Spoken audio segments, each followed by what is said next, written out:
정보가 있는 시사 토크쇼 장윤선의 팟짱. 얘들아 안녕? 요즘 회사는 잘 다녀? 아니, 아침에 시간이 없어서 밥을 못 먹고 다녀. 그래? 나는 요즘 뿌리마켓 곡물 담은 선식 먹고 출근하는데. 정말? 나도 곡물 담은 선식 먹고 다녀. 뿌리마켓? 곡물 담은 선식? 곡물 담은 선식은 100% 국내산 햅쌀 곡물로만 만들어 믿을 수 있다고. 맞아. 그리고 통곡물이 들어가 식감도 좋고 칼로리는 낮은데 포만감까지 있어서 다이어트 식사 대용으로 딱이야. 무엇보다 맛있어. 뿌리마켓을 검색하세요.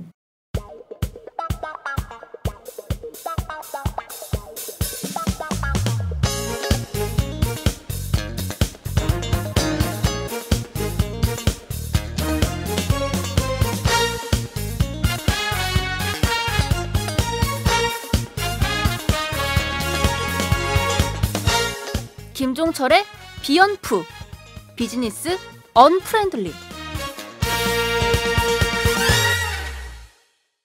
매주 화요일에 고정 코너 시작하겠습니다. 김종철의 비언프 비즈니스 언프렌들리. 오늘도 어김없이 오마이뉴스 김종철 경제부장님 나오셨습니다. 어서 오세요. 예, 안녕하십니까. 왜 어르셨어요? 이게 마지막에 와다니까 네. 예, 더 막 긴장되고. 그래요? 그렇습니다. 그렇군요. 시즌 평상시에 잘하지. 그러니까요. 막판에. 시즌 2의 마지막 그 비언프네요. 그죠? 네. 이제 10월에나 만나뵐 텐데 네. 청취자들이 너무너무 사랑하는 코너여가지고 여하튼 내일 또 우리가 만나잖아요. 그죠? 네, 공개 방송으로 예, 그날 오시면 애청자들 김종철 부장 저렇게 생겼구나. 사람들이 그럴 것 같아요. 저보다 그 김지혜 기자. 기대가 커요. 네. 야, 김지혜 기자 어떻게 생겼을까. 자, 김지혜 기자가 오늘 못 나왔어요. 그런데 예, 몸이 너무 아파가지고요. 오늘 좀 환절기 때문에 감기 걸리신 분들이 되게 많죠. 네. 예, 아침 저녁으로 너무 기온 차이가 많이 나가지고요. 목 관리에 신경을 많이 써야 되는데 김지혜 기자가 주로 휴가 중에도 연결을 했잖아요. 독한 선배가 오늘은 아픈데도 또 연결을 했어요. 김지혜 기자 나와 계신가요? 네, 안녕하세요. 병상투혼. 죄송합니다. 네. 그러니까 병상투혼. 네. 병상투혼. 그러니까 목소리가 이 지경인데 전화가 연결이 됐네요. 그러니까요. 네. 오마이뉴스의 독한 선배들. 아닙니다. 너무 아파서 못 나갔는데 정말 죄송합니다. 네. 아니 청취자들 어쨌든 뭐 내일 나오시려고 오늘 쉬시는 거잖아요. 그죠? 그렇죠. 네. 내일 좀 말끔한 모습 보이려고 오늘은 좀 쉬려고 합니다. 네. 김지혜 기자가 신경이 많이 쓰여. 여러모로 신경이 쓰입니다. 네. 네, 시즌2 마지막 발로 뛰는 경제 들어봐야 될 것 같은데요. 김지혜 기자 준비됐죠? 네. 네, 첫 번째 뉴스 듣겠습니다.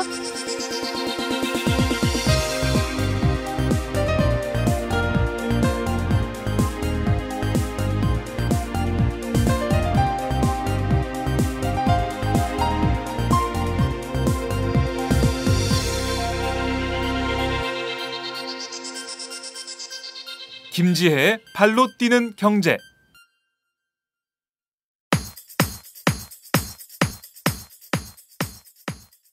사모펀드 MBK 파트너스가 영국 유통기업 테스코의 홈플러스를 인수했습니다.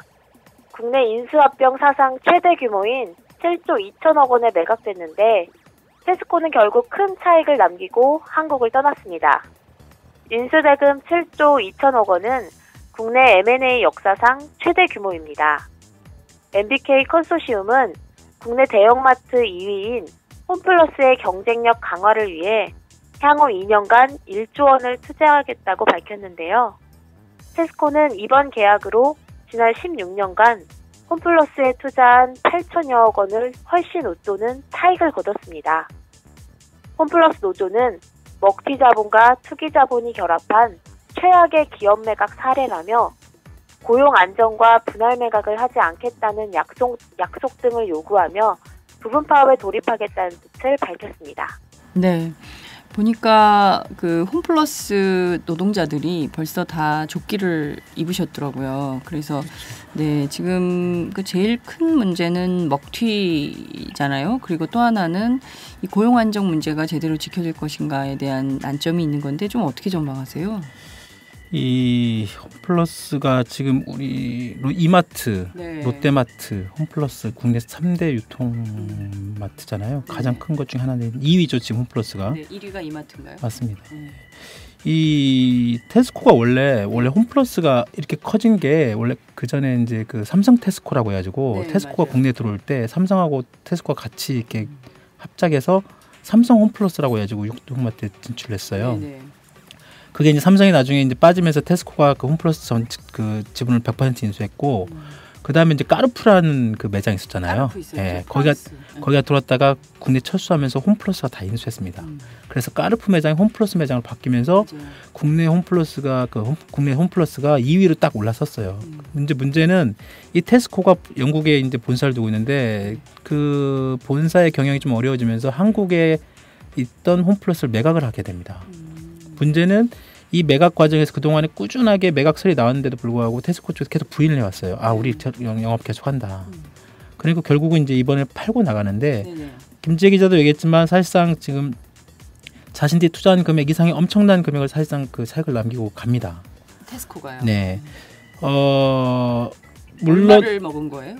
지금 이번에 체결된 금액이 7조 2천억이잖아요. 네, 네. 그리고 이 사람들이 원래 처음부터 투자한 금액 비하면 정확한 금액을 좀 따져봐야 되겠지만 상당한 만한 부분을 한국 시장에서 이익을 올리고 간다라는 게 지금 평가가 나오고 있고 이게 문제는 이제 이걸 인수한 MBK 파트너스가 어떤 유통 시장에서 뭐 경험이 크게 있는 그런 사람이 또 아니라는 거죠. 그렇죠. 그러니까 이것도 사모펀드거든요. 그러니까요. 펀드가 어쨌든 사모펀드가 대체적으로 보면 어디에 이제 기업에 투자했다가 그렇죠. 돈을 빼서 이제 상당한 시가총액을 늘린 다음에 그 돈을 이제 먹고 튀는 걸로 맞습니다. 저희들은 알고 있어서 말 그대로 펀드 헤지 펀드, 맞습니다. 뭐 사모펀드 다 그렇죠. 불안하잖아요. 사실상 그죠? 이제 일부에서는 투기 자본이라고 얘기를 하기도 하고요. 네. 그러니까 펀드는 말 그대로 그 펀드에 투자하고 있는 그 투자자들 있잖아요. 네네. 투자자들의 돈을 보호할 의무가 있는 거예요. 펀드는. 그리고 그 펀드는 그 투자자로부터 돈을 받아가지고 그걸 굴려서 이익을 내가지고 돌려주는 게 이제 펀드의 역할인데 네. 이런 펀드들이 돈을 엄청나게 모아가지고 기업을 사들입니다.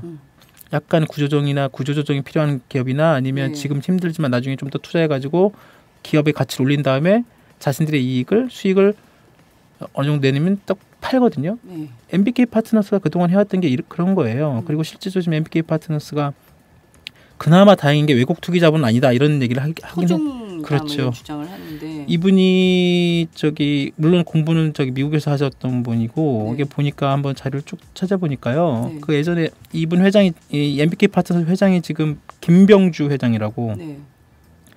그 포스코 예전에 그 포철 박태준 회장 있잖아요. 네네. 예. 박태준 회장의 사위입니다. 또 그리고 그렇군요. 이 사람이 옛날에 그 칼라일 그룹 아시아 회장이었는데요. 칼라일 그룹이 뭐냐면 옛날에 IMF 외환위기 때 네. 한미은행, 그 뉴브리지 캐피탈, 네. 국내에서 칼라일 그룹 그 대표를 해가지고 국내 기업 구조 중에 일정 부분 외국 자본의 입장에 서서 네. 해왔던 분이에요. 아, 그래요. 그러니까 이분이 결국은 자기가 한번 외국 자본 앞쪽에서 그 펀드 운용하고 하다 보니까 내가 그냥 직접 하게 낫겠다. 외국 애들로부터 뭐 자본 받는 것보다는 국내에서 본인이. 직접 자금 조달해서 국내 기업들 이렇게 사들이고 팔고 하겠다라고 이제 직접 나선 건데 이 MBK 파트너스가 지금 한 게 굉장히 많습니다. ING 생명도 네. 인수했고요. 네.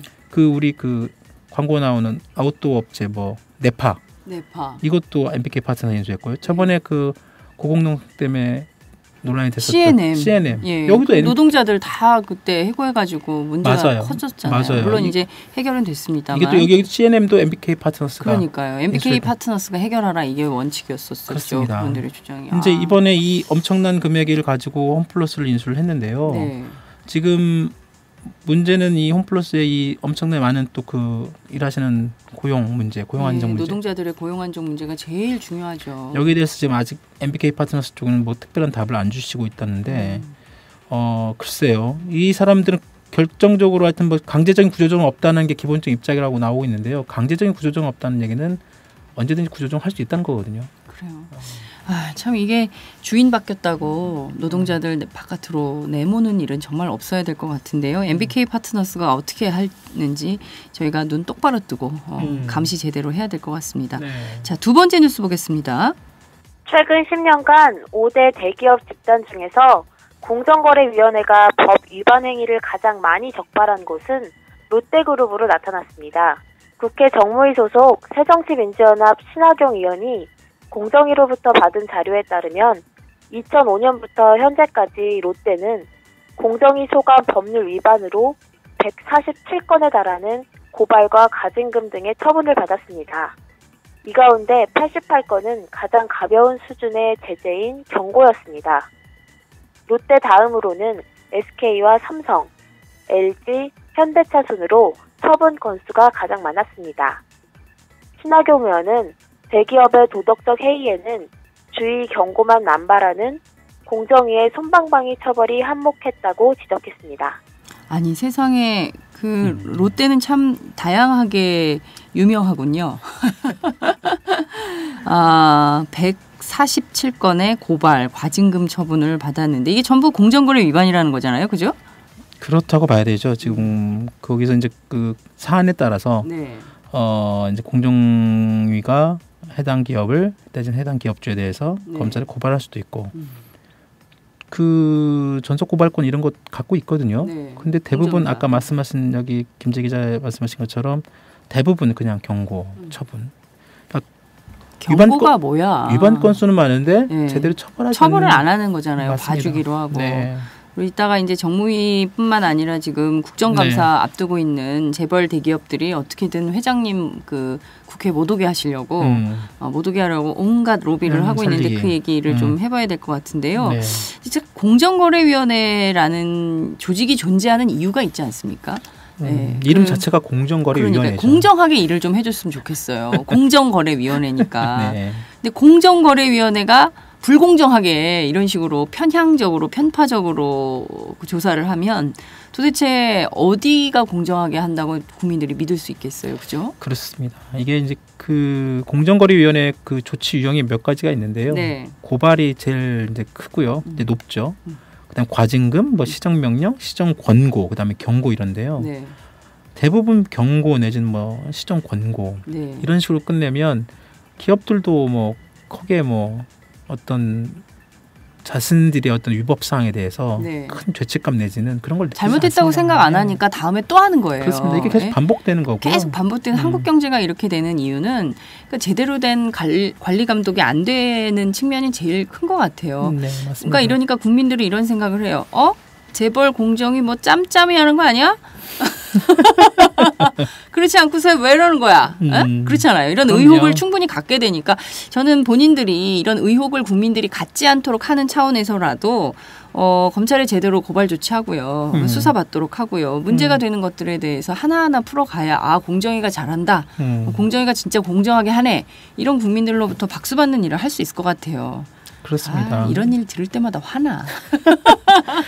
예전에도 항상 말씀드렸지만 네. 그 경제 4대 경제 권력기관 여러 가지 있었잖아요. 네네. 금감원, 공정위, 국세청, 그다음에 또 뭐 금융위 뭐 포함해가지고 그 이런 경제 권력기관에 계셨던 그런 간부들이 뭐 회전문 인사 이런 얘기도 나오고 네. 퇴직을 한 다음에 이분들이 가는 곳이 결국은 재벌 쪽에 있는 뭐 어떤 뭐 기업 감사, 연구소, 뭐 연구소. 맞습니다.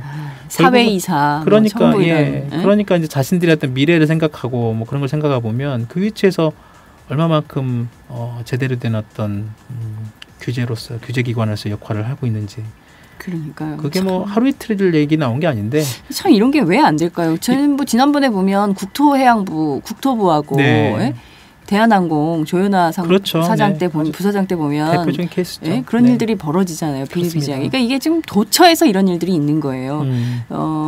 우리가 뭐 국제 투명성 기구에 굉장히 부패 지수가 낮아졌다라고 얘기를 했지만 민주정부 시절에 이게 도로 다 네. 다시 부패한 국가로 부정부패가 심각한 나라로 가고 있는 상황이 아닌가 이게 생각이 롯데 듭니다. 같은 경우 지금 그 경고 건수만 88건이잖아요. 네. 고발은 7건에 불과하고 그럼 과징금도 거의 뭐 얼마 적은 안 금액에 되죠.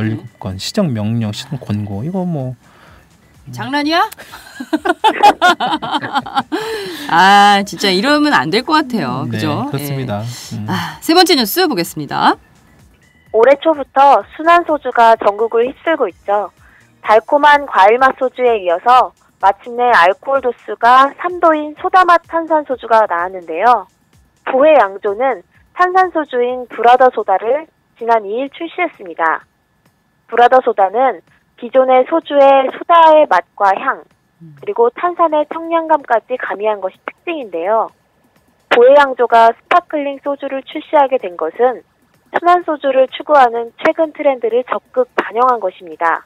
실제로 올 초 16도의 벽을 허문 롯데주류의 유자맛 순알이 처음처럼으로 순한 소주 경쟁이 시작됐는데요. 그러나 처음에는 과일 소주는 각종 SNS와 입소문을 타며 인기를 끌었지만 최근엔 기존 소주를 찾는 소비자들이 더 많아졌다고 합니다. 순한 소주가 반짝 인기에 그칠지 아니면 새로운 추세로 자리 잡을지는 주목됩니다. 네. 그 소주에다 고춧가루 타가지고 먹으면 감기가 떨어진다는 얘기가 제가 한번 먹어볼까요? 옛날에 80년대 왜 선배들이 막 그런 얘기하면서 애들 술 먹였잖아. 김지혜 씨 한 잔 먹을까? 요즘 그거 먹으면 한 잔 먹어볼까요? 요즘 그거- 내일 좀 어떻게 준비를 좀 해주십시오. 한 잔 먹고 꼬바로우랑 정신을 차리도록 하겠습니다. 네. 아 근데 이 브라더 소다요? 그럼 이제 시스터 소다도 나오나? 시스터 소다 먹고 싶어요. 어떤 건지. 아 궁금한데요. 그래도 요새 보면 다 뭐 소주가 이렇게 색깔이 있나 봐요. 막 빨간색, 파란색 주세요. 막 이러던데. 그러게요. 예. 과연 이런 순한 소주 돌풍이 불지 어때요? 지금 김종철 부장은 일주일에 몇 번 소주를 드세요? 매일? 아닙니다. 주 5일? 적게 먹으려고 노력하고 있습니다. 아, 그래요? 네. 네. 안 먹는단 말은 안 해. 양심적이다.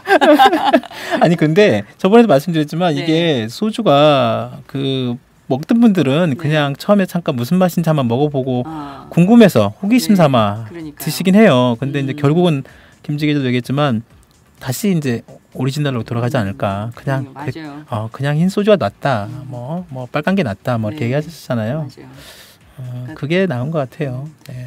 통닭도 이게 그렇더라고요. 보니까요. 네네. 보니까 요즘에 그 스파클링 워터가 되게 유행이라고 하더라고요. 맞아요. 그래서 탄산수. 예, 롯데칠성에서 그 트랩이라는 음.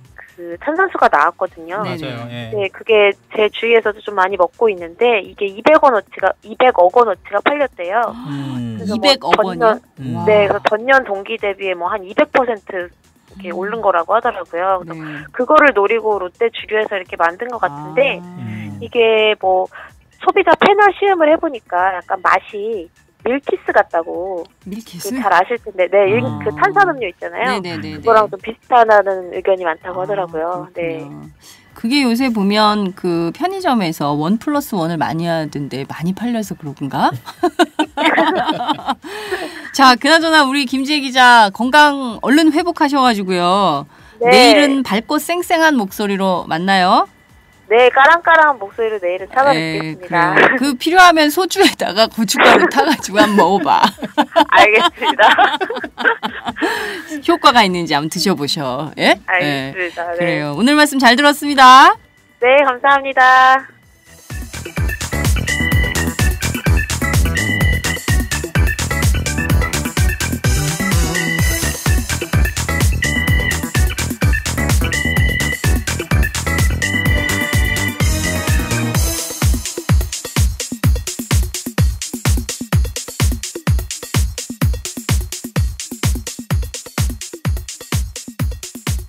다음은 팟짱 서포터즈 1호 광고입니다.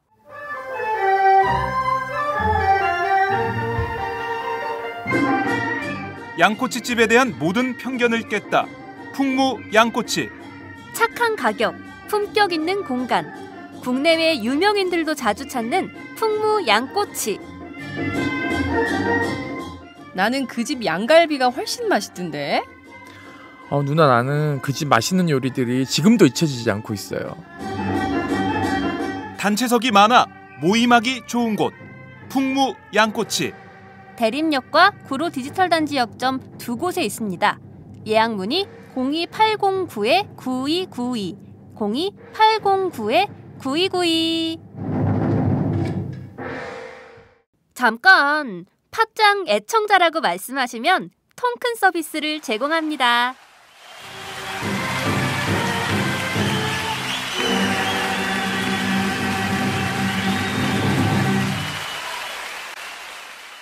김종철 부장님은 소주에 고춧가루 따서 먹었어요? 거의 진짜 옛날에 먹어봤을 것 같아요. 진짜 드셔보셨어요? 옛날에 학교 다닐 때 우리 학교 다닐 때 먹잖아요. 그게 아니 선배들... 나는 먹어보진 않았는데 에이, 먹어봤어요. 남자애들이 먹더라고요. 정말. 저희 학교 대학 신문사 있을 때 네. 처음에 그 신고식 같은 거 하잖아요. 네. 그때 그렇게 했어요. 진짜요? 소주에다가 뭐 고춧가루만 타는 게 아니고 네. 아주 각양각색의 이상한 것들 둥둥 떠다니고 막. 그래요? 고대 나오셨어요? 네? 고대 나오셨어요? 저 고대랑 전혀 고대 근처에 있는 그쪽 다른 위쪽에 학교? 있는 학교 나왔는데. 근데 왜 그런 식으로 해요? 막 발도 담그고 막 그러잖아요. 선배들이 그 세수대야에. 참 이상한 문화야. 요즘 그렇게 요새도 그래. 그러면 어떻게 고발 당하죠? 그렇죠. 감옥 가. 감옥 갑니다. 요즘. 자, 80년대 선배들 주의하세요. 자, 오늘 들고 오신 뉴스 어떤 건지 살펴보겠습니다. 19대 국회 국감이 이제 마지막 100일간의 전투가 시작이 됐는데요. 9월 10일부터 국감이 시작입니다. 그렇죠? 네. 경제 관련해서는 아무래도 롯데 사태가 핵심적인 사안이 되지 않을까 싶은데 어떻게 보세요? 어떤 것들이 좀 이슈가 될까요? 이번에 거의 매년 국감 때 나왔던 그 재벌 문제도 이번에 또 이제 이슈가 될 것 같고요. 또 뭐 그동안 저희들이 이번 코너에서 꾸준히 말씀드렸던 그 재벌의 어떤 그 행태, 이 뭐 롯데 사태 이번에 신동빈 롯데그룹 회장의 뭐 그쪽 그 형제들의 난 포함해서요. 네. 그다음에 조윤아 대한항공 부사장의 했던 거 땅콩 회항 문제도 있고요. 그 양반 감옥에서도 그렇게 특혜를 누렸대요. 그러게요. 세상에 참 아쉽죠? 비빔밥 얘기도 그게 뭐 저기라면서요. 깜짝이야. 웬일이야. 국민들이 뭘 믿어야 돼요. 진짜 참 본인의 얘기를 못 믿겠으니 그런 것들이 결국은 거짓말을 그렇게 숨겨질 하냐. 거라고 생각을 하나 그러니까요. 봐요. 그게 세상에. 결국은 이제 옛날처럼 비밀이 어딨어. 옛날처럼 그런 것들이 이제는 그러니까요. 통하지 않는 세상이죠. 중요한 것은 아무래도 그 롯데 사태가 되지 않을까라는 생각이 좀 드는데요. 핵심적으로 롯데그룹 경영권 분쟁 관련해서 얘기가 좀 되겠죠? 그렇습니다. 아마 이제 그 중에서도 이제 이런 경영권 분쟁의 이 내용들을 말해야 될 그 핵심적인 증인이 되게 중요하지 않습니까? 네, 그렇습니다. 아무래도 여러분 그 국민들 다 아시겠지만 신동빈 회장이 과연 이번 국감의 증인으로 서게 될 것이냐. 그 어제 그 국회 정무위에서 일정 부분 신동빈 회장의 어떤 증인 채택 여부를 놓고 막 시끄러웠잖아요. 네. 뭐 국회에서 거의 멱살잡이 그러니까요. 여야 간의 세상에 오랜만이에요. 그런 모습. 아니 정책 가지고 좀 싸웠으면 좋겠어. 정책 가지고. 그분이 정책위 의장이에요.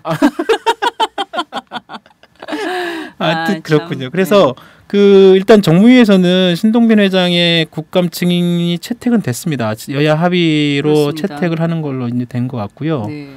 나머지 이제 다른 재벌 총수들은 좀 어려울 것 같고 지금 분위기상 지금 누구누구가 거론되고 있죠? 정몽구 현대자동차 그룹 회장이 있고요. 네, 이분 나오셔야 되죠. 그죠? 예. 조양호 한진그룹 회장도 있고요. 나와야죠. 따라 같이 나와야 되는 거 아니에요? 맞아요. 따님이 나와야 될 것 같아. 그러게. 그다음에 이재용 삼성전자 부회장도 마찬가지고요. 그리고 삼성병원 웬 말입니까 그게? 메르스 사태, 메르스 사태 맞습니다. 책임져야죠. 정용진 신세계그룹 부회장 이건 그렇죠. 이제 이마트였던 그 노동 문제 포함해가지고요. 부도덕한. 그리고 이제 신동빈 회장 말고 또 박용성 전 두산중공업 회장은 채택됐습니다. 그러니까요. 지금 막말 파문 있어가지고. 아니 그분 말씀이 무슨 어디 그러니까요. 저기 뭐 살짝 1930년대 살고 계시는 것 같다는 생각이 들어요. 학교에 특히 여성을 바라보는 시각이 그 말이 됩니까? 참. 여성뿐만 아니라 학교의 이사장으로 계시면서 교수들한테 그 정도의 막말을 할 정도 되면 회사에서는 오죽하겠습니까? 그러게요. 그 생각을 못했네요. 교수님들한테 그 정도로 막말할 정도면 회사의 그 아래 직원들한테 어떻게 했을지 정말 안 봐도 비디오다. 그렇습니다. 이런 말이 절로 나옵니다. 그렇죠?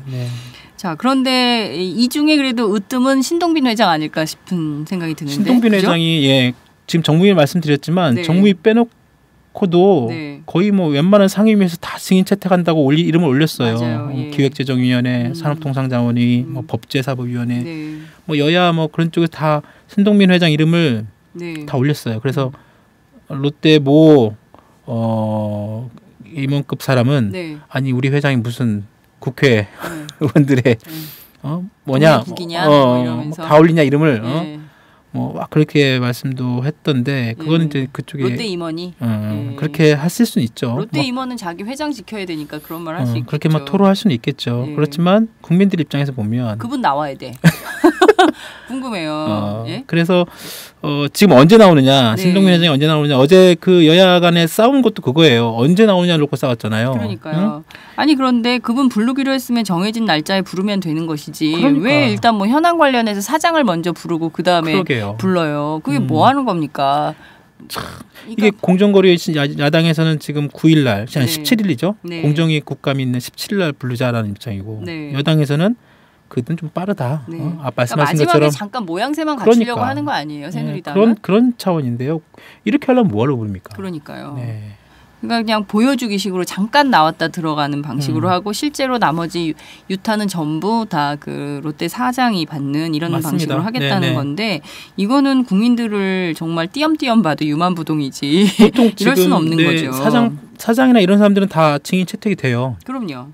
예를 들어서 그러니까 뭐 총수가 지금 채택이 안 돼서 그렇지. 네. 그 밑에서 일하시는 그 월급쟁이 사장들. 네. 아무런 권한도 없는. 그렇죠. 이 사람들 나와가지고 그냥 부르면 나와서 네, 잘못했습니다. 네. 검토하겠습니다. 검토하겠습니다. 그리고 국회의원들 얘기하는 거 가만히 듣고 네. 심지어 어떤 분들 보니까 졸기도 해요. 맞아요. 주무셔. 아니 주무셔. 국정감사장에 저 많이 봤어요. 네. 국감장 이렇게 취재 다녀보면 저녁 때 되면 피곤하시기도 해요. 왜냐 하루 종일 앉아 있으니 긴장하시잖아요. 네. 아침 일찍 와가지고 딱 그렇죠. 시작할 때 미리 또 와서 기다리고 계시다가 앉아 계시다가 한 10시 넘어가면 그때부터 피곤하신가 봐. 주무셔. 네. 그러니까 뭐 그 국회도 그런 일정이나 뭐 모든 또 그게 딱딱 맞춰서 뭐 다 100% 되지는 않겠지만 네. 물론 의원들도 그런 뭐 CEO들 불러다 놓고 뭐 제대로 질문하고 네. 하면 좋죠. 근데 저는 제일 걱정이요. 과연 이 신동빈 롯데그룹 회장님이 네. 말을 할 수 있을까? 국회의원들이 또 말이 빠르고 막 그렇잖아요. 네? 그럴 때 그래서- 과연 제대로 이게 치고받는 게 가능할지. 그래서 롯데가 못 나오게 하려고 그러나? 제게나 이쪽에서 보면 맞아요. 네. 그게 신동빈 회장이 지금 국감증인 채택된 게 한두 번이 아니에요. 지금 아마 아까 그 김재 기자가 뭐 롯데그룹의 어떤 그 최근에 뭐 10년 사이에 뭐 네네. 공정위 뭐 고발. 위반 건수 네, 가장 많다고 나왔잖아요. 네. 그만큼 이제 그 정도 되면 그렇게 위반 건수가 많은 그룹이나 총수들은 항상 국감에 도마에 오를 수밖에 없습니다. 증인 네, 채택에. 그렇다 보면 신동빈 회장이 그동안 항상 이름이 올라왔고 물론 한 번도 안 나왔죠. 이번에 처음이군요. 이번에 처음이십니다. 근데 이제 왜 안 나왔을까? 네. 여러 가지 시중에 떠도는 말 포함해서 얘기를 종합하고 롯데 쪽 사람한테 물어보면 네. 물론 그 부인을 하지 않습니다. 부인하지 않는데 다만 말씀하신 것처럼 한국말이 서툴러. 잘 못 알아들을 수도 있어요. 국회의원 동문서답하고 막 이럴 수도 있잖아요. 국회의원들이 하는 말 못 그러면 알아듣고. 정말 저번에 기자회견 또 있었잖아요. 예, 롯데 예. 그 이번 사태 그때 관련해 기자회견 가지고. 가셨잖아요. 네. 네. 근데 그때 보면 네. 그때 질문도 기자들 질문이 원래는 안 한다고 했다가 네. 롯데 쪽 기자들이 이러길 뭐 무슨 회견이냐 그런 맞아요. 그 항의가 있었고 네. 그런데 그 결국 롯데 쪽에서도 그때 기자회견 질문을 사전에 네. 맞췄어요. 아 그래요? 네. 어쩐지 굉장히 저 정도는 굉장히 유려하다 이렇게 생각을 그렇죠. 했는데 그게 이미 사전 질문이 같구나. 같습니다. 사전 질문에 대한 거를 다 보고 미리 지정됐고. 연습해서 그렇죠. 그러니까 영화내 연출 연극이야? 그게 참 아쉽죠. 어떻게 보면 어떻게 그렇게 기자회견을 해요, 근데? 그렇게 하지 않으면 하지 네. 않겠다고 또 롯데 쪽에서 그렇게 했고 그걸 또 받아들인 기자들도 좀 아쉽긴 하지만 네. 여하튼 그런 사전에 그렇게 하지 않으면 롯데 쪽 굉장히 스스로가 리스크가 크다는 생각이 드는 거죠. 근데 국감은 그거 안 되는데. 더 안 되는 거죠. 그러니까 국감은 절대 그런 거 안 그러니까 받아줘요. 야당에서 난리칠 걸요. 오히려 더 사전 질문을 달라니 막 이러면서. 아마 질문도 못 만들었을 거야. 네. 올려놓고 또 딴 질문하거나. 그럴 수 있죠. 예. 그래서 그동안 롯데 신동빈 회장 같은 경우 절대 국감에 나서질 않았습니다. 그리고 설령 내가 벌금을 내는 한이 있더라도 네. 요즘은 이제 증인이 나오지 않으면 네, 국회법 위반이면 네, 맞습니다. 벌금 내야 돼요. 근데 네. 크진 않아요, 금액이. 1,000만 원도 1,000만 원 정도로 알고 있어요. 그런데 네, 뭐 많아요. 껌값 아닐까요? 이분한테 1,000만 원은 예. 돈도 그까짓 거 아니지. 내고 안 나가면 된다. 근데 그렇죠. 이번에는 안 나올 수는 없겠죠. 증인 채택이 됐기 때문에 반드시 나와야 되는데 나와서 제대로 된 설전을 하기 어려우니 일단 롯데 측의 관계자가 나오고 본인은 마지막에 그림만 만들겠다. 이런 식이라면 이게 뭐 국감이라고 할 수 없겠죠. 그렇게 그죠? 시나리오를 좀 그리고 있는 거죠. 롯데 측에서는. 네. 근데 롯데물산 사장이나 이런 사람들이 대충 나가서 네. 공정위 첫 번째 그 국감 때 네. 롯데 입장이나 이런 내용들을 설명을 하고 네. 신 회장은 제일 마지막 종합국감 때 또 한 번 사과 한 번 하고 인사하고 간단한 질의응답에 사전에 조율해서 간단 답변하고 그냥 끝내는 식으로 그렇게 참 하고 그런- 싶겠죠. 그거는 말이 안 되는 것 같아요. 그거는 정말 민의의 전당인 국회에 대한 모독이고 국민에 대한 예의가 그럼요. 아닌 것 같아요. 그럼요. 예, 그렇습니다. 제대로 네. 나와서 잘못된 점을 분명히 얘기하고 정말 그 누구도 풀 수 없는 그 몇 차 방정식이라고 그랬죠? 74차 방정식이요? 47차 방정식이요? 예? 그 말도 안 되는 순환 출자 구조 그거 다 예. 어떻게 지배 구조 개선을 할 것인지에 대한 본인의 입장을 밝혀야 될 것 같은데 네. 기자회견 했으니까 땡이다 끝이다 이런 음. 주장하면서 국회 안 나온다 이거를 야당 국회의원들이 받아들일까? 받아들인다면 저는 그것도 난센스 같아요. 아니 그렇게 이미 이제 이런 부분들이 있을 수 있습니다. 그러니까 솔직하게 네. 내가 일본에서 태어났고 비록 한국말 서투르지만 네. 성심성의껏 네. 국회에 나가서 네. 우리의 어떤 우리의 어떤 입장 내지는 자신의 어떤 그동안의 어떤 형제난 관련해서는 자기네 솔직한 입장을 말씀드리겠다. 네. 그리고 설령 혹시 한국말이 좀 서투르다 좀 이해해 주시고 양해해 주시라 그렇게 말씀하면 되잖아요. 네. 그리고 정말로 뭐 자기가 한국말이 서툴러서 못 알아듣는다고 하면 통역을 붙여야죠. 붙여서라도 예, 얘기를 일본말로 하면, 얘기를 네. 하면 되죠. 그럼 그 정도의 국민들이 네. 어떤 그런 그 사람이 진짜 진정성을 가지고 국회에 나와서 한다는 모습을 보이면 네. 그 정도에 대해서 그것까지도 뭐라고 하겠습니까? 우리나라 국민들이. 갑자기 취재 욕구가 막 솟네요. 그 야당 정무위 의원실을 다 전화해 보고 싶어요. 신동빈 회장 측에서 미리 질문지를 달라고 했냐. 갑자기 궁금해지는데 이제부터 시작될 겁니다. 이제부터 시작되겠죠. 이제 엄청나게 로비를 하고 있을 거예요. 증인 채택 국회 차 세울 데가 없대요. 재벌들이 하도 와가지고 로비하고 맞습니다. 있어가지고. 이게 이제 예. 그 대관 업무라고 하는데요. 네. 각 이제 웬만한 그 대기업들 같은 경우에는 대관 업무하는 그 대관 업무가 뭐예요? 대관 업무 그럼 다 뭐 대관. 빌리는 줄 알아. 맞아 그렇구나. 네. 대신할 때 그게 한자어잖아요. 네. 관이 이제 정부를 네. 뜻하는 관과 관. 그래서 네. 정부를 상대로 업무를 하는 그런 어떤 그 조직이 있는 거죠. 네. 기업마다. 대정부, 대국회. 그렇죠. 네, 대외 상대로 협력실이 보통 그런 걸 많이 그런 합니다. 걸 많이 하는 거죠. 네. 그룹 안에. 그렇습니다. 그리고 그 사람들은 보통 이제 계열사에서 파견된 직원들이 하나의 네. 그룹을 이루기도 하고요. 예. 이분들은 그냥 말 그대로 국회 모든 일정을 꾸준히 따라가면서 또 출입도 하시면서 네. 의원들의 어떤 동향도 파악을 하시고 아주 네. 정보 보고도 올리시고. 당연하죠. 네. 그리고 뭐 그때 혹시 우리 회장님과 관련된 무슨 안건 이슈 이것들을 어떤 의원실에서 뭐 판다. 네. 아주 중요한 정보. 네. 그걸 그 파는 것이 어떻게 언론이나 사법기관에 갈지 그런 걸 다 파악하고 보고하는 게 주 업무죠. 그렇군요. 특히 국감 시즌 때는 이 인력이 늘어납니다. 늘어나서 10명이 운영된 게 20명, 30명까지. 롯데 같은 경우는 지금 몇 명을 파견했습니까? 그건 아직 구체적으로 뭐 대외비라고 얘기를 하죠. 네. 스스로 절대 그룹 내에서도 그룹 내에서도 알려주지 않고 물론. 네. 하지만 네. 대협력실 직원들 이외 플러스 알파로 이제 각 계열사에서 움직인다고 봐야 되고요. 네. 그런데 이제 철저하게 이제 그 총수 자기 오너가 국감 증인의 채택이 안 되도록 사전에 막는 게 제일 우선인데 네. 이번 참 이제 뚫렸네요. 채택이 됐잖아요. 네. 그럼 이제 그 다음 B 플랜으로 가는 거죠. 플랜 B. 예.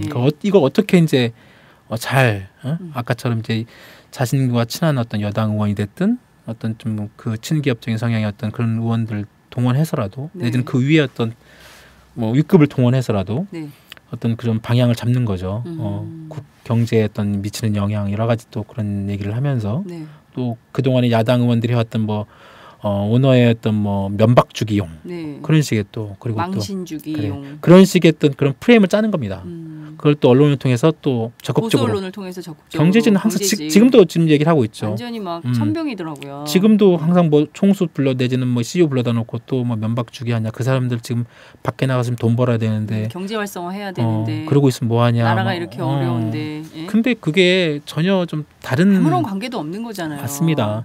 오히려 이런 자리가 있으면 적극적으로 나와서 자신들의 내용을 해명을 하고 소명을 하고 솔직하게 얘기하고 반성하고 그러면 국민들한테 이해를 구하면 그 기업의 이미지나 브랜드 가치가 더 올라갈 수 있죠.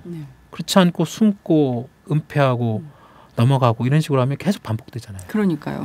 그리고 사실 기업 이미지나 브랜드 가치 이런 걸 떠나서 대한민국이 정의롭고 공정한 나라라면 잘못된 점이 있으면 국회에 나와서 낱낱이 그 잘못된 점이 무엇이다라는 것을 고백을 하고 그것에 대해서 또 조치도 해야 될 거 아닙니까? 그럼요. 네, 그래야 또 비슷한 잘못된 문제를 반복하지 않을 거 아니에요. 그럼요. 네, 그런 점들을 간과하고 있다는 점에서는 이게 굉장히 오래된 문제인데 이번에는 그런 고리를 끊어야 되는데 안 그러니까 계속 정경유착 얘기가 나오는 것 같아요. 90년대부터 지금까지 오히려 박근혜 정부 때 정경유착을 의심하는 국회의원들이 더 많아졌거든요. 그거를 뭐 신정경유착이라고 얘기하잖아요. 예.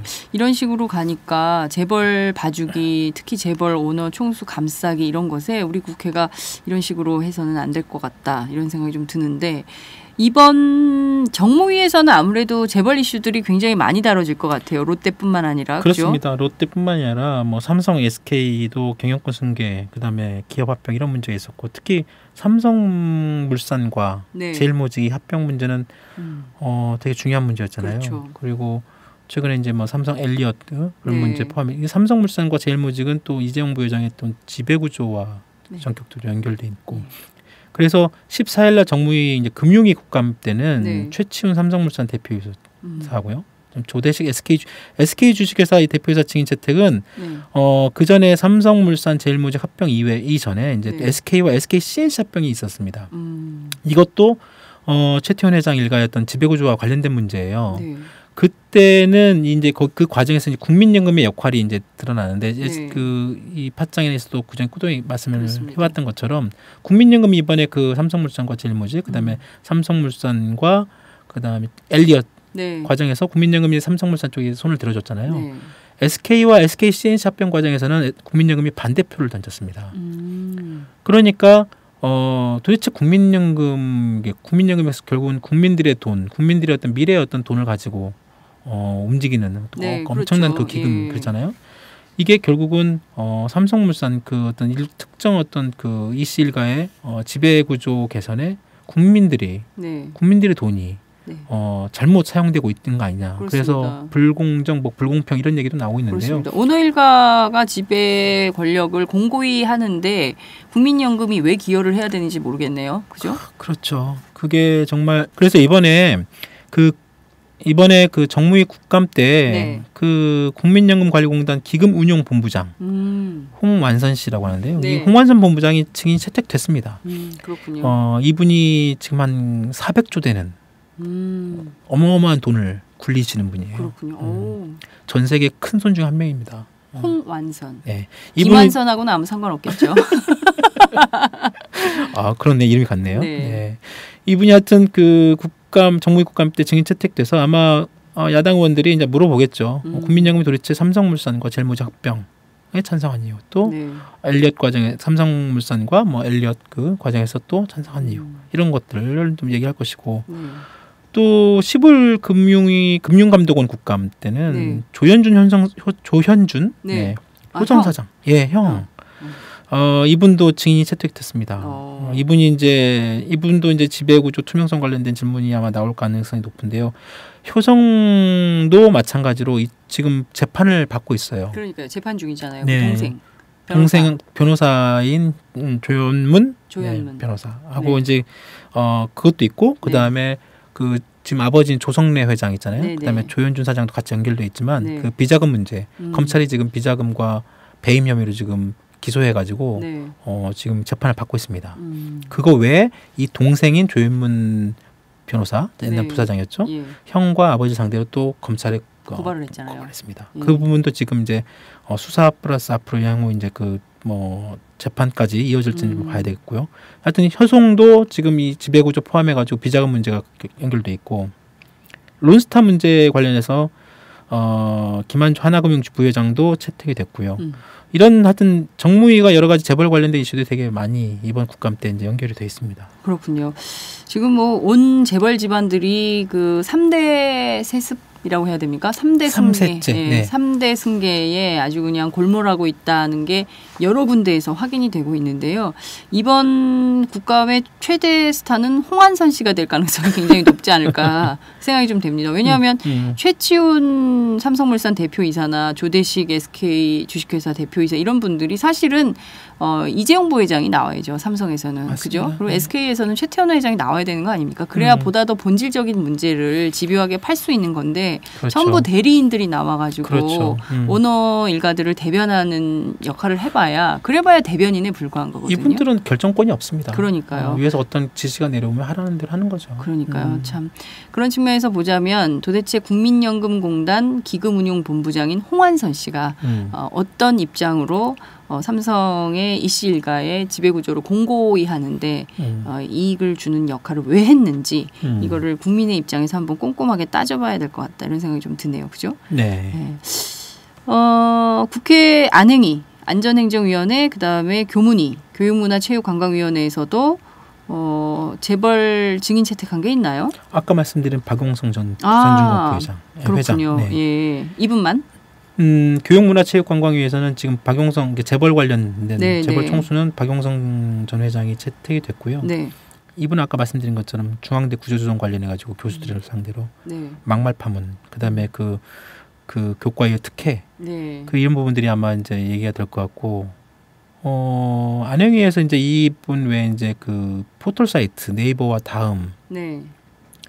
이건 좀 약간 여야 간에 또 논란 소지가 있는 부분이 있잖아요. 김범수 이제 의장과 이혜진 의장, 네. 새누리당이 최근 포털 사이트에 대해서 뉴스 공정성 문제 제기를 하고 계속 하고 제기를 있잖아요. 하고, 네. 이 부분에서 좀 따지겠다라는 얘기를 하고 있는데, 포털 사이트의 뉴스 공정성 문제는 따져야 될 문제긴 하죠. 네, 근데 보니까 오늘 한겨레 보도 보니까 무슨 네. 그 새누리당이 지적한 불공정 보도 내용을 따져봤더니 네. 뭐 말도 안 되는 내용들이 그럼요. 굉장히 많이 있더라고요. 되게 정략적으로 네. 이번에 채택했다는 게 되게 눈에 보이는 거죠. 네. 그러니까 참 이거를 그냥 새누리당의 입장에 따라서 정치 국감이 되도록 놔둬야 되는가라는 문제 제기도 충분히 할 수 있을 것 같아요. 맞습니다. 네. 네. 그러니까 상대적으로 야당 쪽에서 요구하고 있는 여러 가지 재벌 총수의 증인 채택의 물타기용 네. 내지는 반박용 아니냐 이런 얘기도 나오고 있습니다. 네. 그러니까요. 저는 예컨대 저는 충분히 그 포털의 뉴스 공정성, 불공정 보도에 대해서는 당연히 뭐 문제 삼고 얘기해 봐야 되겠지만 그런데 뭐 새누리당이 내놓은 그 기본적인 팩트나 이런 내용을 볼 때 네. 도저히 이것을 그냥 불공정 이게 정치 보도인가? 예컨대 크림빵 아빠 부실 수사가 네. 정치 편향적인 보도라고 볼 수 있는 걸까요? 국민들이 그렇게 생각할까요? 저는 그런 점은 좀 이렇게 간과해서는 안 될 것 같다는 생각이 좀 들어요. 맞습니다. 그러니까 이 포털 사이트 문제는 뭐 그동안에 여러 가지 말들도 많았지만 그 지금 현재 여당 네. 옛날 야당 시절 때부터 포털 사이트뿐만 아니라 이제 인터넷 뭐 언론 그다음에 인터넷 그 안에서의 누리꾼들의 반응 이런 것들이 예전에는 뭐 친야당 성향이 많다. 뭐 그래서 여러 가지 규제들이 많이 도입이 됐습니다. 네. 그리고 포털 사이트 뭐 국감 때는 항상 이 포털 사이트 특히 다음이나 이쪽 사람들은 꼭 불러다 놓고 반정부적 뭐 어떤 이런 내용들이 편집방에 따지고 그러는데 정말 이런 지금은 완전히 역전이 됐잖아요. 그러니까요. 인터넷 오히려 새누리당이 편향적이고 막 박근혜 대통령에 대한 맞습니다. 보도가 너무 많이 나오고 이래서 맞습니다. 오히려 그 절반의 반대 쪽에서는 비판하는 거 아닙니까? 근데 크림빵 아빠 초동 수사 부실한 거 맞잖아. 그러니까 정부의 좀 비판적인 그 보도 언론 내지는 그런 것들이 포털 사이트 메인에 올라가는 것을 보기 싫은 거죠. 그 자체가 싫은 거예요. 네, 그런 것도 하지 말라는 거예요. 이건 사실 저는 이렇게 보면은 이게 이 사람들이 인터넷도 통제하려고 하나? 그럼요. 이런 생각이 드는 거예요. 맞습니다. 네. 심각합니다. 이거를 뉴스 공정성에 대해서 문제 제기를 하는 것은 좋으나 과연 새누리당이 지적한 그 보고서 내용이 적절한지 그 적정성 여부에 대해서는 정치권이 다시 판단을 해봐야 된다. 이런 말씀을 좀 꼭 드리고 싶네요. 그죠? 네. 박용성 전 회장이 나오면 참 재밌는 국감이 될 것 같아요. 그분 또 말씀을 잘하시니까. 말씀을 또 세게 하잖아요. 네. 네? 얼마나 세게 또 중앙대 구조조정 관련해서 막말을 하실지 벌써부터 기대가 큰데요. 그 업계에서는 어떤 말들이 좀 도나요? 두산 관련해 가지고. 워낙에 이제 그 박용성 전 회장 같은 경우에는 네. 뭐 막말뿐만 아니라 그 기업의 두산도 형제난을 겪고 그러니까요. 두산도 또 다른 재벌 3세 4세 마찬가지로 똑같은 어떤 그런 지배구조 논란에 그 있었고요. 네. 거기에 뭐 박용성 회장도 거기에 뭐 일조를 했다고 봐도 되고요.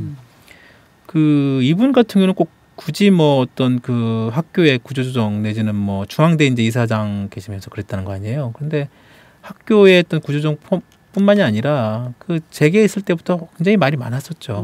막말뿐만이 아니라 뭐 어떤 그 튀는 발언. 네.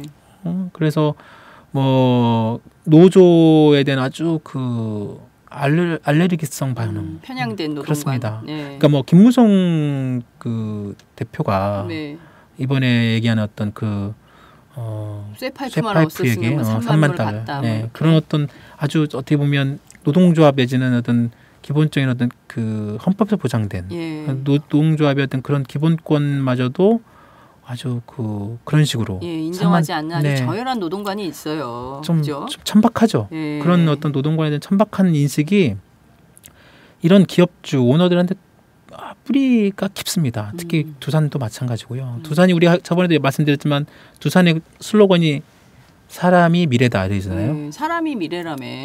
근데 사람에 투자 안 하고 구조조정 엄청나게 하고요. 사람을 없이 여기고 사람들 엄청나게 많이 자르고 내보내고 기업들 이렇게 인수합병 과정에서 제대로 대접되지는 노동자에 대한 어떤 그 고용 안정 제대로 안 되고 그 과정에서 노동자나 어떤 기업 그 직원들을 진짜 하인 이하로 하대하는 그런 행태 그런 것들이 이제 이미 수십 년 동안 잘 몸에 배했던 것이고요. 그게 이제 그대로 학교에 와서도 그대로 반영이 된 거죠. 교수들 상대로 그렇게 막말하고 중앙대라는 어떤 학교도 그냥 기업식으로 운영하려다가 반발사니까 다 또 학생들이 다 그 학생 막 잘라버리고 그랬잖아요. 그렇습니다.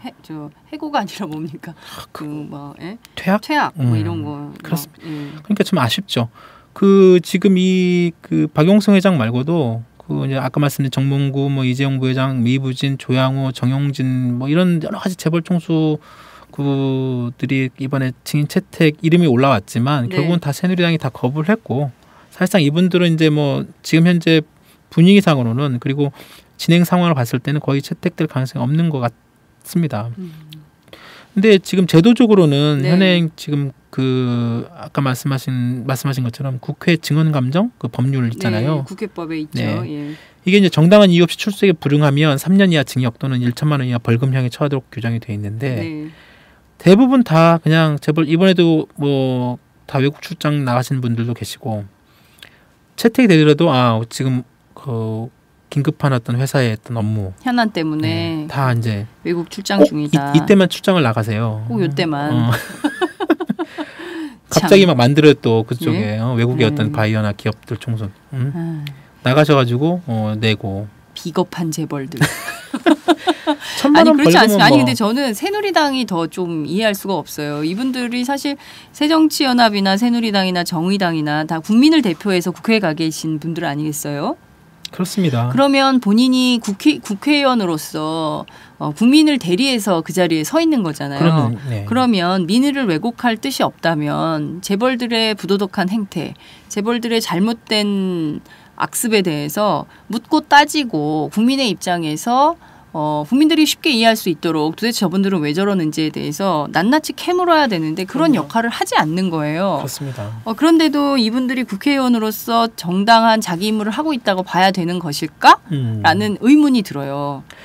그 본부장님 어떻게 보세요? 그러니까 여당 의원들도 그 의원실 한번 얘기 들어가서 보좌관들 얘기하다 보면 나름대로 이렇게 합리적인 어떤 얘기를 합니다. 그러니까 네. 우리도 부르고 싶고 네. 우리도 우리 의원님도 관심 많고 네. 말씀들은 그렇게 하시는데 정작 그 이제 위원회 들어가서는 눈치를 보거나 딴소리 아니면 하는구나. 그렇죠. 네. 그리고 이제 보좌관들 얘기도 또 그렇습니다.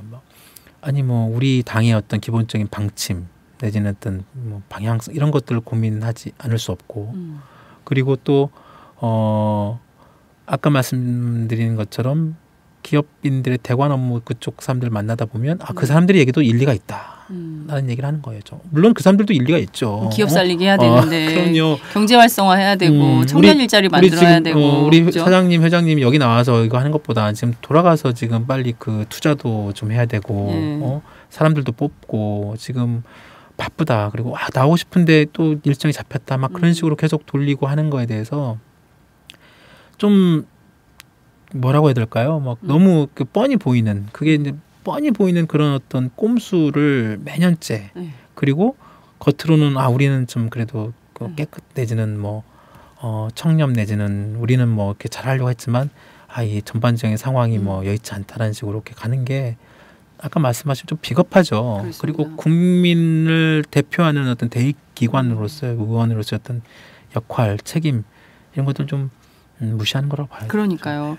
실제 국회의원들 얘기를 들어보면 기업의 로비가 어마어마하다는 거예요. 네. 그러니까 뭐 국감 앞두고 갑자기 찾아와서 뭐 이렇게 그럼요. 부탁하는 게 아니라 그럼요. 평상시에 그럼요. 1년 내내 이렇게 관리를 하는 거예요. 그렇죠. 의원님 오늘 무슨 뭐 어쩌고 의원님 뭐 사실 정책 설명하겠습니다. 찾아오고 와서 애니콜 핸드폰 놓고 가고 뭐 다음에 실제로 명품백이나 이런 것들을 가지고 온다는 거예요. 네, 네. 명품백 여성 의원들 경우에는 그리고 제일 그 기업에서 많이 돌리는 게 명품 허리띠 넥타이 이런 거를 굉장히 많이 돌린대. 그러니까 부담 없이 맞습니다. 이 정도는 선물로 생각하시라고 하는 거예요. 근데 보면 굉장히 고가의 것들을 그렇죠. 놓고 간다는 거죠. 네. 나중에 돌려주려고 그러면 흔적도 없대요. 뭐 그렇죠. 찾기도 어렵고. 뭐 그래서 뭐 인턴을 줬다, 뭐 내가 쓰진 않았다 이렇게 맞습니다. 강조하는 국회의원들이 있지만 네. 실제로는 방방이 다니면서 기업들이 엄청나게 로비를 하는 거예요. 맞습니다. 그것이 뭐 현물이 됐든 현금이 됐든 뭐가 될 현금이면 큰일 날 텐데. 그렇죠. 여하튼 아니겠죠. 걸리면 죽는데 이거. 여하튼 이런 로비가 너무 많으니까 실제로 정무위의 한 국회의원한테 제가 들은 얘기는 솔직한 얘기인데 너무 괴롭다는 거예요. 너무 많이 찾아오니까. 그래서 아예 방문을 닫아 걸은 적도 있었다. 네. 기업에서 찾아오면 아예 안 만나겠다고 해서 한동안 안 만난 적도 있다는 거예요. 네네. 그러니까 안 만나니까 또 정보가 안 들어온다는 거예요. 그렇죠. 그래서 다시 만나면 또 선물을 놓고 가고 이런 게 계속 반복된다. 그래서 기업의 로비를 끊는 게 진짜 힘들다고 얘기를 하더라고요. 근데 그게 지금도 계속 되고 있다는 거 아니에요. 그죠? 맞습니다. 국감 시즌 요새 또 얼마나 많이 오겠어요. 그죠? 네, 맞습니다. 그러니까 이거를 그래서 이제 그 어떤 그 국회의원은 내지는 그런 얘기도 합니다. 차라리 미국처럼 네. 그런 로비나 이런 것들을 양성화해서 그걸 제도적으로 보장을 하고 그 제도에 어긋나거나 그 제도 그 틀 안에서 어긋나거나 다른 행동을 보이면 엄하게 처벌하자 그런 얘기도 나옵니다. 물론 그것도 하나의 대안이 될 수는 있겠죠. 근데 과연 지금 현재 한국 사회의 어떤 이런 정경유착이 이런 얘기가 나오고 있는 상황에서 그런 제도가 설령 만들어진다 한들 그게 제대로 운영이 될까? 미국 같이 이제 나름대로 어떤 의회 민주주의 내지는 어떤 그런 것들이 좀 확고하게 섰다고 하는 그런 나라도 그런 그 국방이나 아주 그런 그 뭐라고 해요? 글로벌 기업들의 어떤 로비가 심하잖아요. 그건 대놓고 그럼요. 제도적 보장됐으니까 대놓고 하는데 그런 어떤 여러 가지 그 미국의 의회 입법 과정에서 그런 기업들의 어떤 기업의 이익에 맞는 어떤 입법들이 되게 많이 이용되고 있잖아요. 이게 그거를 과연 어떻게 평가할 것인지는 좀 두고 봐야 되지만 그걸 가지고 또 우리나라에 그대로 적용을 하자고 하는 것도 그것도 잠깐 우리나라의 어떤 현실에 좀 약간 안 맞을 수도 있고 물론 앞으로 정말 이런 식으로 그 정부장께서 말씀하신 것처럼 이런 식으로 기업과 의원실의 이런 관계가 계속 이렇게 방치할 것이냐 하는 것도 한번 고민해 볼 필요가 있고 문제는 그 잘못을 저지르면 안 되는 거죠. 기본적으로. 예전처럼 그렇게 로비할 필요가 없게 하면 되는 거죠. 떳떳하게 정책적으로 어떤 국회가 어떤 입법 과정에서 정책적으로 이 법이 기업에 내지는 국민에 어떤 영향을 미칠 것인가 그런 얘기를 들을 경우에 또 들어야만 하잖아요. 기업들이. 그럴 경우에 정책 오픈된 그 공간에서 토론 공청회 과정에서 그럼요. 얘기하면 되는 거잖아요. 예. 이걸 무슨 뭐 여의도 앞에 무슨 바에서 만나든지 뭐. 저녁 어디로 오세요. 그러니까요. 횟집에서 만나요. 뭐 이런. 그렇게 하지 마시고. 그러니까요. 미국 같은 경우 제가 예전에 바이오 에탄올 취재하러 백악관 근처에 간 적이 있었는데 그때 보면은 굉장히 많은 그 로비스트들이 있어요. 그래서 그 중에는 공익 로비스트들도 있고요. 그리고 거기 로비스트가 합법화되어 있으니까 근데 그것이 뭐 부당하게 뭘 명품백을 놓고 이런 게 아니라 그렇습니다. 합법적으로 하는 거예요. 그리고 이제 그 불법을 할 경우에는 굉장히 그 셉니다. 예. 그렇기 때문에 그렇게 함부로 하기도 어려운데 우리는 그 공익 로비도 제대로 돼 있지 않으면서 그 불법적인 요소들만 계속 많아지는 거예요. 결국엔 불법이 불법을 더 키워서 문제가 커지는 방향으로 가는데 맞습니다. 우리나라 이렇게 되면 정말 다시 뒷돈 없이는 살 수 없는 나라, 부정부패가 매우 극심한 나라 이렇게 되지 않을까 걱정이 돼요. 그렇습니다. 내년 총선 앞두고 벌써 제가 취재를 해보니까 8개월 남았잖아요. 네. 지역의 경우에는 벌써 부정선거 문제가 심각하게 대두가 되고 있거든요. 그러니까 그런 점들에 대해서 다 이게 또 돈이 어디서 나오겠어요. 그런 기업들이 다 이제 정치인들한테 돈을 주고 그 돈이 또 이렇게 가고 이런 거거든요. 그래서 참 이게 이런 악순환의 고리를 제도적으로 끊어야 되는데 그게 안 되니까 늘 이런 식으로 매년마다 국감 때가 되면 재벌 총수 증인 채택 문제로 한바탕 언론이 시끄럽게 떠들고 결국 그 사람들은 나오지 않은 채로 국감이 마무리되고 올해도 나오지 않았다.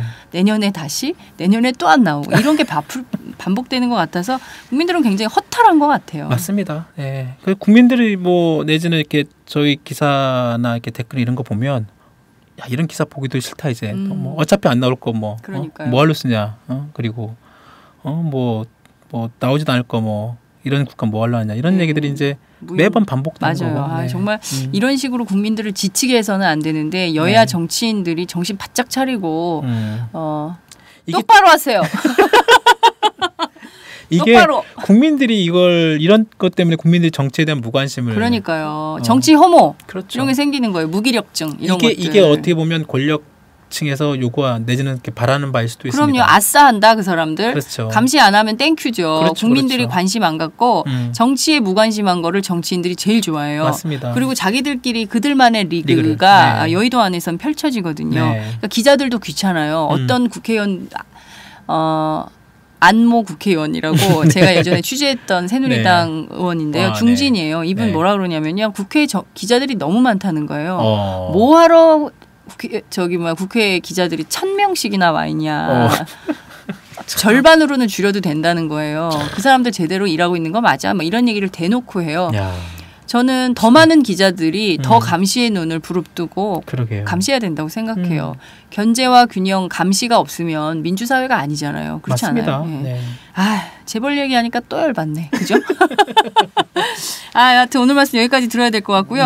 시즌2 마무리가 되고 있어요. 정말 그 지난 1년 동안 너무 감사했고요. 우리 내일 또 만나요. 내일. 네, 공개 방송으로. 네. 여러분 김종철 부장님 얼굴 궁금하시죠? 내일 공개하겠습니다. 감사합니다. 네. 예쁘게 하고 오세요. 네. 내일 뵙겠습니다. 네, 오늘 말씀 잘 들었습니다. 감사합니다. 네, 감사합니다.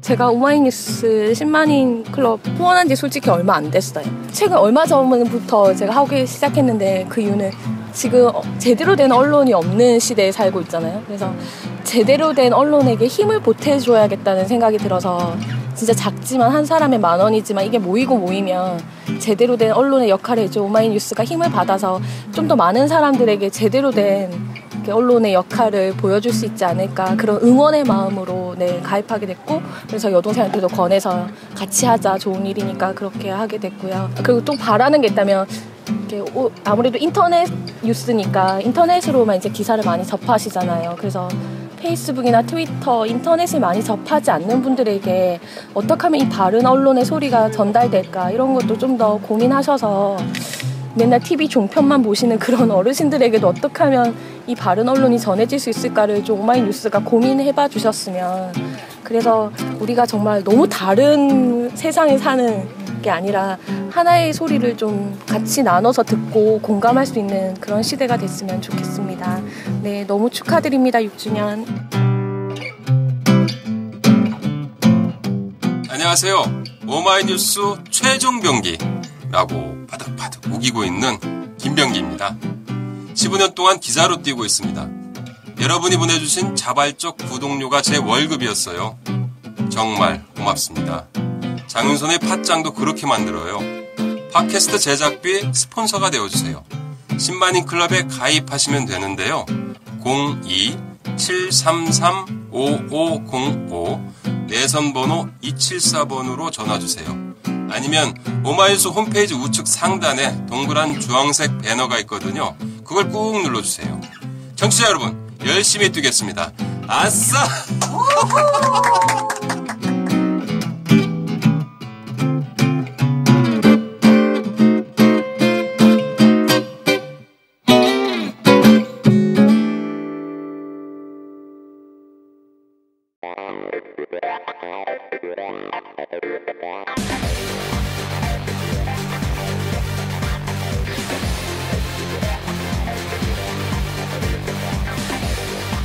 정보가 있는 시사 토크쇼 장윤선의 팟짱.